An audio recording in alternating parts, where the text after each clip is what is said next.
ladies. Hi. We're here to talk about the romance brewing up this next season, right? What was it? Sorry. You're here to talk about the romance brewing. Yes. Happy and Toby, we want to see Happy.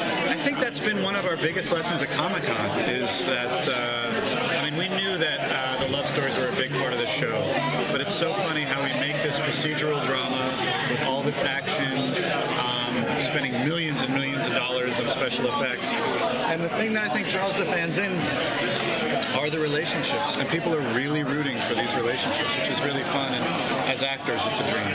You know that. So you're rooting for the romance too? I want more kissing scenes. Oh. Personally. Are you going to weigh in on that? She doesn't like it. Hence the silence. She wants more action. Yeah. Do you guys think that a relationship between your characters can last, or do you think it's going to be really? I think it could.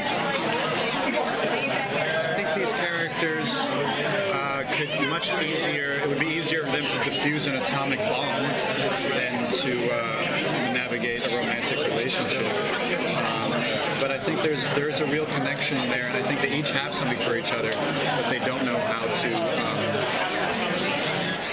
interact. It's hard, and that's a real thing with geniuses, is that they are so hyperactive with their intelligence that emotionally they're completely stuck. Yeah, I think that's the aspect of it together.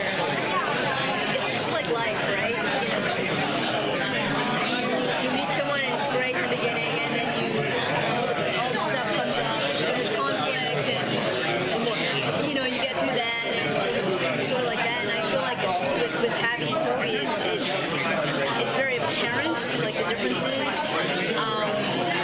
But I think it's exciting to sort of just explore that. Do you think that's where Happy's hesitation comes from, knowing that it could end at any point?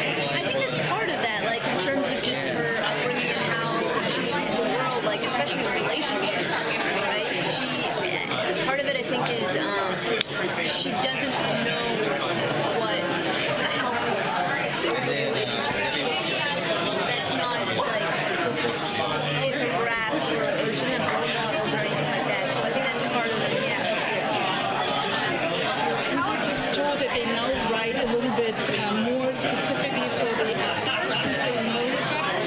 Is there something fun they wrote something in you specifically for your character that you enjoyed very much doing? From the jump, from when I auditioned for this character and I was reading the sides, my character is super fun. It's the most important thing for me is to be comfortable and have a good time, and the writers really do that for me. I love the comedy, I love the romantic stuff, I love the character interactions, and it's a rarity and a blessing for an actor to have writers writing for them directly.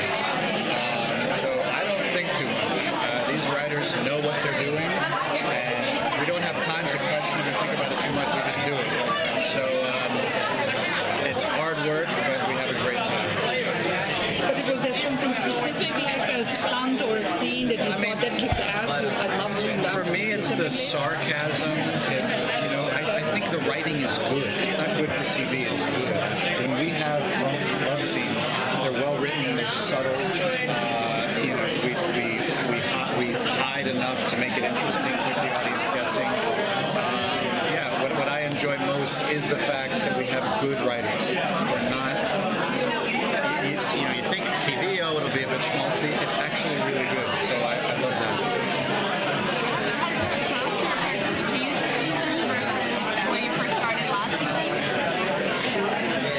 As our approach to our characters changed this season over last season?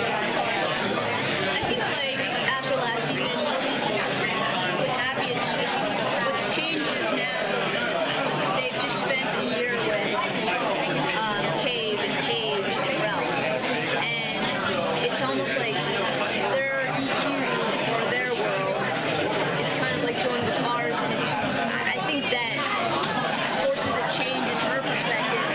And I think for me, it's just exploring, okay, so what does that do to her? How is she going to approach the next season? Are they going to weigh in on the Walter Page romance and how it might disrupt their unit a little bit? Are the characters? Yeah, I think the whole team is very worried about it. as are Walter and Paige. And that's a prominent theme in our first episode of the second season, is that they're having these feelings, but they're smart enough to know that it's not a good idea. And that's something that's true whether you work at Starbucks or for a company like Scorpion that's stopping disasters from happening. Romance usually isn't a good idea at the workplace, but it can be hard to stop, especially with highly intelligent people. And that's a really fun thing to play as characters. This is a bad idea. Intellectually, I know this is a bad idea, but I feel this in my heart and I can't stop it. What a great device for a TV show. Well, they're so intelligent as a group. They've kind of embraced difficult situations and worked them out beautifully. And they've even embraced a child into their environment. I mean, and that's an unusual circumstance for such a business environment as well. Yeah. So you think they'd find a unique solution for this problem? Yeah, from the very beginning, Justin Lin, who directed our pilot, my first conversation with him was, this is a guy with an astronomically high IQ and a ridiculously low EQ, emotional. So yeah, you'd think that they'd be able to figure it out, but they can't because it's emotional.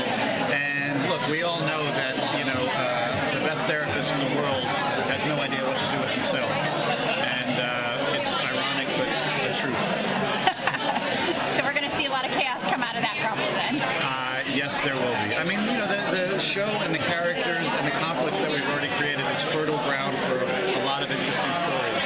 And like I said, we got good writers that are going to exploit all those opportunities and at the same time have a lot of fun and do a bunch of cool stuff. They're going to wrap us here.